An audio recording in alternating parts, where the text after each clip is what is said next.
what's going on? Ryan here with Intersection Records, and Merry Christmas, and filming here from Waikiki, and I want to do my 40 favorite albums of 2024. I do have an order. These are all great records. Certainly the top 20 are certainly my favorite albums. It's more a celebration of a great year in new music, great year in rock music, a great year in metal music, a great year in progressive rock, and some jazz as well. We're going to start off, because this is a long list, at number 40 with The Art of Letting Go by Myles Kennedy. Myles Kennedy, of course, is the great singer of Alter Bridge and Slash's band with the Conspirators, but his solo album is just a great, solid rock record. That's coming in at number 40.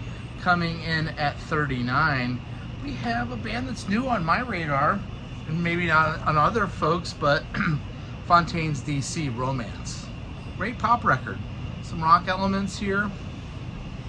A lot of it I really love. There's some of it's a little too poppy for me, but Fontaines DC, Romance is coming in at 39.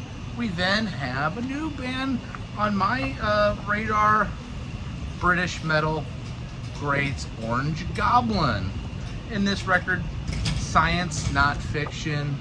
If you like old school metal, Orange Goblin, that great cover. It's windy here in Waikiki. In fact, it's very windy here in Waikiki. Coming in at 37, the second record, which is a record from Ian Hunter, Defiance Part 2. Last year I had Defiance Part 1 in my ranking. Another album here. This features the last recording ever of Jeff Beck. Every song has a special guest on it. We have Taylor Hawkins on drums on a lot of this record. People like Brian May from Queen, obviously, on this record. Coming in at 36, we're gonna go with the fifth album from supergroup Black Country Communion. Derek Sheridan on keyboards, Joe Bonamassa on guitar, the great Glenn Hughes on vocals and bass, and Jason Bonham. Maybe this isn't quite as strong as their four previous records, but it's damn good, and that's why it comes in at 36 for me. Coming in at 35, it may as well be a brand new Alice in Chains album, I Want Blood, from Jerry Cantrell. I Want Blood is fantastic. Again, he was half the vocals of the classic lineup of Alice in Chains, and if you like that music, this is a great place to start on his solo career. Coming in at 34, maybe some people have it higher, but I thought this was good but not great necessarily. David Gilmour's fifth studio album, Luck and Strange. Very good. Features his daughter on vocals on the song, Guy Pratt on bass, Steve Gadd plays some drums. This is really nice. It's a little mellow, but it's good enough for my 34 spot. Coming in at 33, we have Phish. I don't have a prop because I bought the actual album in Waikiki. Evolve. Really solid studio album. I know Phish is a live band primarily. That's what people love the most, and I got my Run Like an Antelope shirt on. I love Phish's studio albums. I think they're great in the studio. I think they're underappreciated in the studio. Coming in though at 32,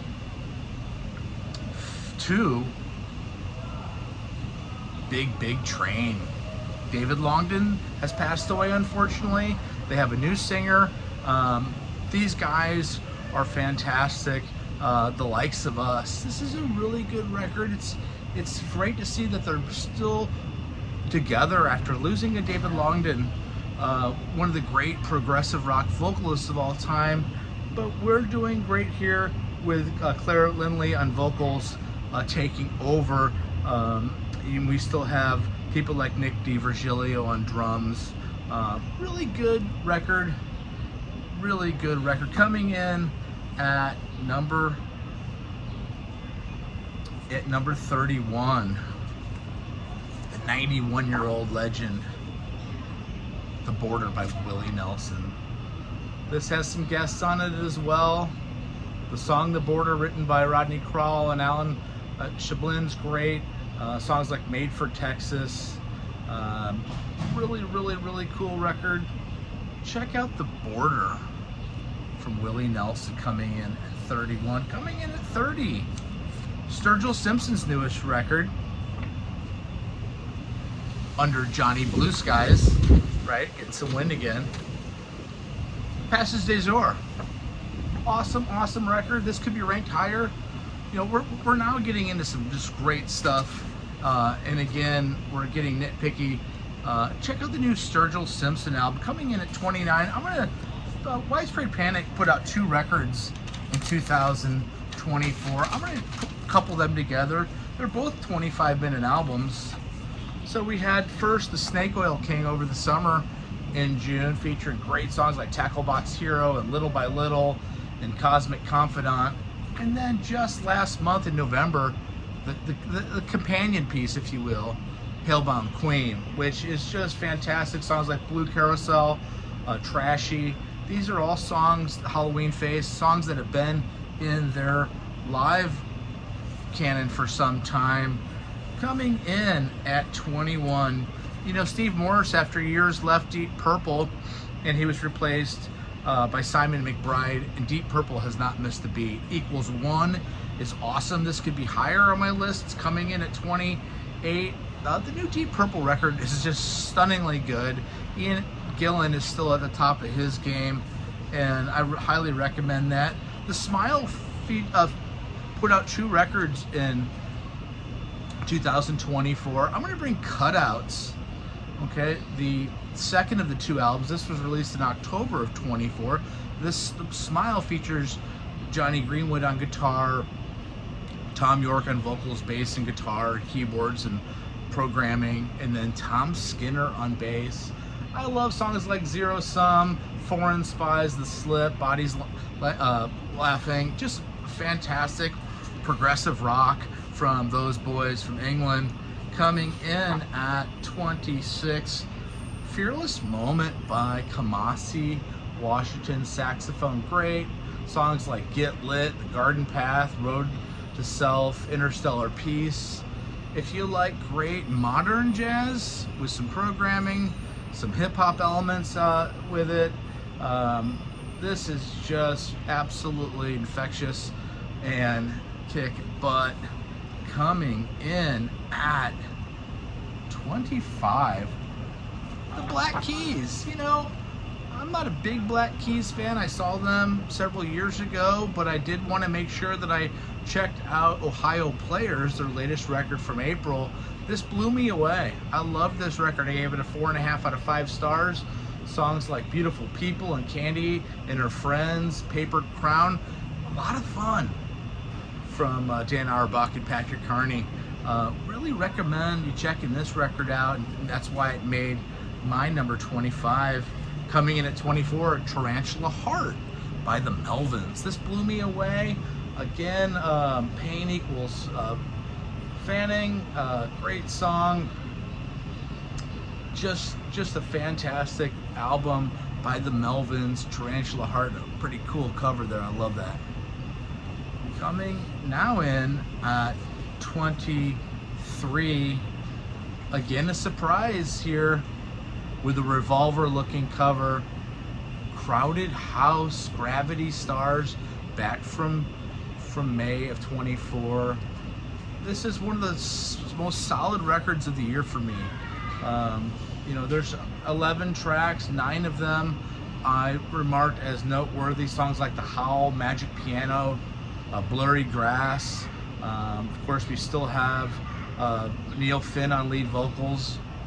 The new Crowded House album is really great, and check it out. That came in at 23. Coming in at 22, and now we're really getting into some great records.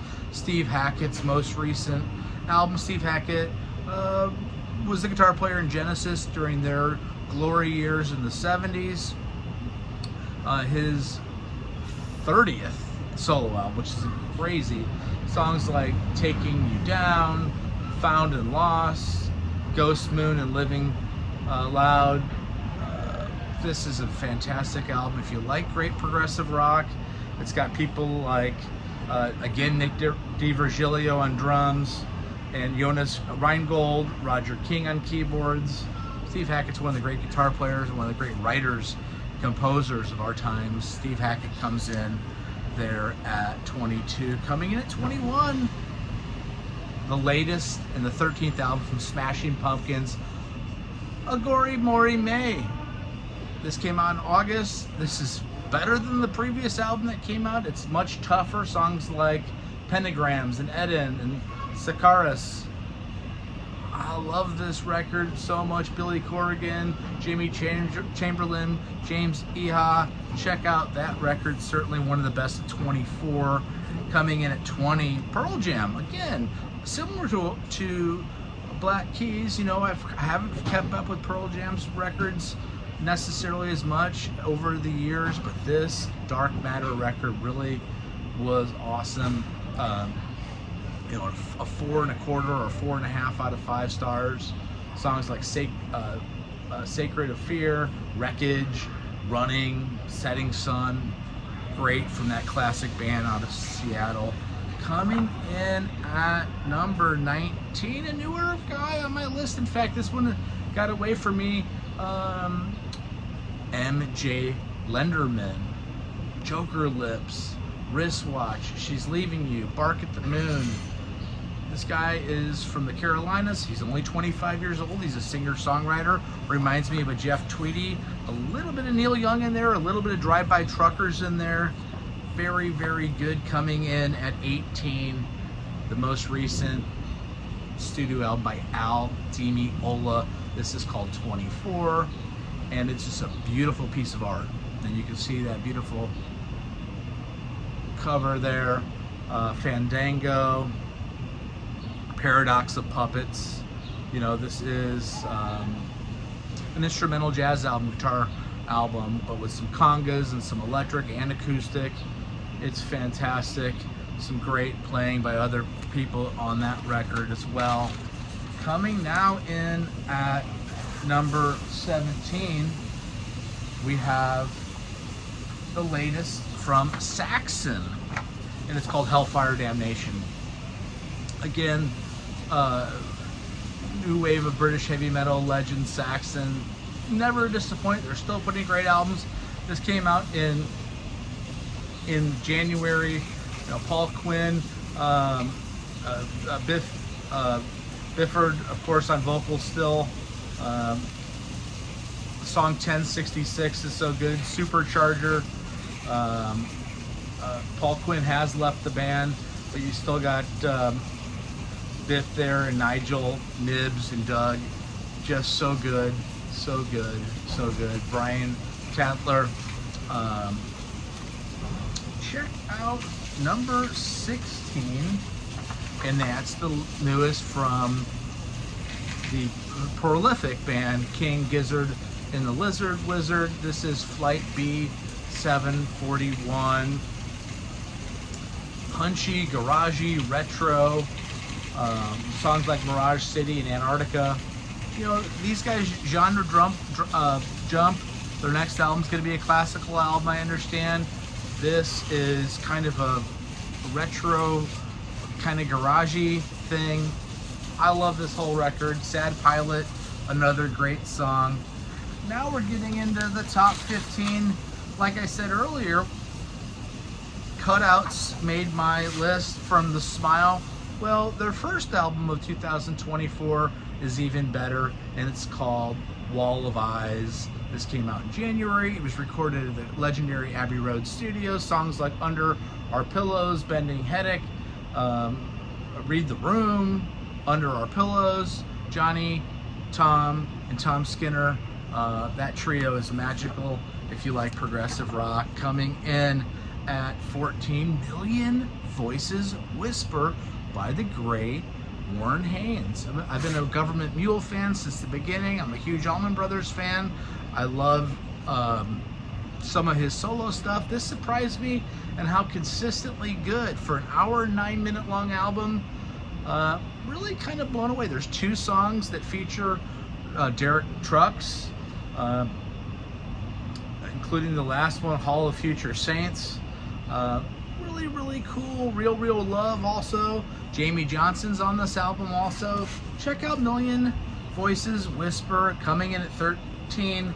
And now we're getting really into the cream here of the crop for me, is the Mandrake Project by Bruce Dickinson, of course, lead singer of legendary new wave of British heavy metal band Iron Maiden. This is a special album, almost perfect. I've ranked it 4.75 out of 5 stars. Many Doors to Hell, Resurrection, Moon, Eternity Has Failed, Shadows of the Gods, Afterglow of Ragged Rock. This is as good as modern metal can get for me in 2024. I love this. Bruce still sounds great on vocals. The Mandrake Project coming in there at 13. Another album that got me late in the year but really rose to the top for me is Nick Cave and the Bad Seeds' 18th album, Wild God. You know, this is really a special album. He's really kind of become one of the elder statesmen in the rock scene, kind of alternative rock, kind of taking the mantle maybe from a David Bowie. Songs like Frogs and Wild God and Cinnamon Horses. This is fantastic kind of gothic a little bit as well. Coming in at 11, Highway Prayers from Billy Strings. His most recent studio album is Fifth.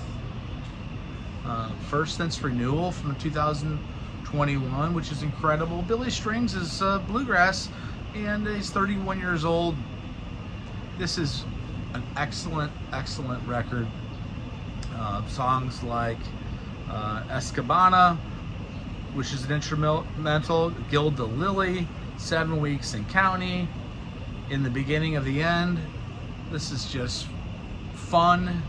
There's a lot of music. There's 20 songs here. His band and his touring band is featured on the album. They're unbelievable. We now have Finnish prog rock geniuses, Aurora Clara. I think they based themselves out of Spain. This came out in July. This received a 4.75 out of 5 for me. Songs like The Last Candles, End of the Journey, One for the Road. If you like flute in your progressive rock like I do, this gives you a little bit of Mahavishnu orchestra elements as well. If you like jazz fusion, Aurora Clara is definitely a band to check out, and that's why they rank so high for me at number 10. Coming in at 9, another surprise for me was how much I loved the new Little Feat album. This is Sam's Place. Their first album in 12 years, came out in May. Another 4.75 album for me. You know, you still got Sam Clayton singing on this album, Fred Tackett on guitar, of course Billy Payne still on keyboards, and Kenny Gradney on bass, Tony Leone on drums. Sam's Place is just a fun bluesy record that I highly recommend. Coming in now next at 8 is an album that I don't have cover art for, in a progressive band yet again, called Beardfish, Songs of a Beating Heart. Beardfish, Songs for a Beating Heart. It's a long album. There's twists and turns. If you like old school progressive rock like I do, kind of in the Yes vein a little bit, some Genesis, but really almost more of a journey. Check out Beardfish, Songs for a Beating Heart. That's coming in at 8 for me. Another one, again, that is newer on my radar, from legendary British progressive rock, Frost, Life in the Wires. Again, I don't have cover art for this. This was newer on my list. This is over an hour. It's a double album. This is fantastic. check these guys out. Check out Frost, and that's why we're coming in at 7. Coming in at 6, I have Judas Priest, latest and greatest album, and one of their best albums really since Painkiller, maybe even before that, Invisible Shield. This came out in March. We still got Rob Halford. We still have Andy Sneap producing this. He's done their last few albums. Tipton and Faulkner, Richie Faulkner and Halford get writing credits on all these songs. Glenn Tipton is playing on this album. He's no longer performing live with them, but he's still able to compose, and they really put out just a dramatically great, heavy, in some points progressive album. It's better than their last album, Firepower, and that's why it ranks so high on my list at number 6. Coming in at number 5 is Opeth. Okay, The Last Will and Testament. It's a concept album. It's a 50-minute record about reading the will of a man and uncovering hidden things that they didn't know about him and the family, and set in a post-World War I era. This is just fantastic. This band is newer on my radar. I know they've been around forever. Ian Anderson does some spoken word on this. Ian Anderson plays some flute on this. This has some of that Cookie Monster growling vocals as well as some traditional vocals, but you can understand the Cookie Monster vocals, and these guys are just fantastic. Some people call it death metal. Jack White's new album comes in at 4 for me. It's called No Name. It's just a lot of fun. It's high energy. It's got a lot of songs on it, but they're all like 3 minutes and 20 seconds, so it's one after the other. High energy, great guitar playing, great vocals, great kind of fun lyrics. Really, again, surprised me, along with the Pearl Jam and Black Keys. I hadn't listened to the last couple Jack White albums, but it's coming in at 4 for me because it's that good. Coming in at 3, Garden Electric by Jupiter Fungus. Almost a Perfect album at 4.75. These guys are absolutely fabulous. Again, we have some flute. I like flute in my progressive rock. Songs like Underdog and Circles, Thoughts of Revenge. There's some Pink Floyd Animals sounding in here. There's some other King Crimson moments in here. Of course, some Tull and stuff like that. Division era Floyd as well. Jupiter Fungus is fantastic. I believe it. They're from Greece.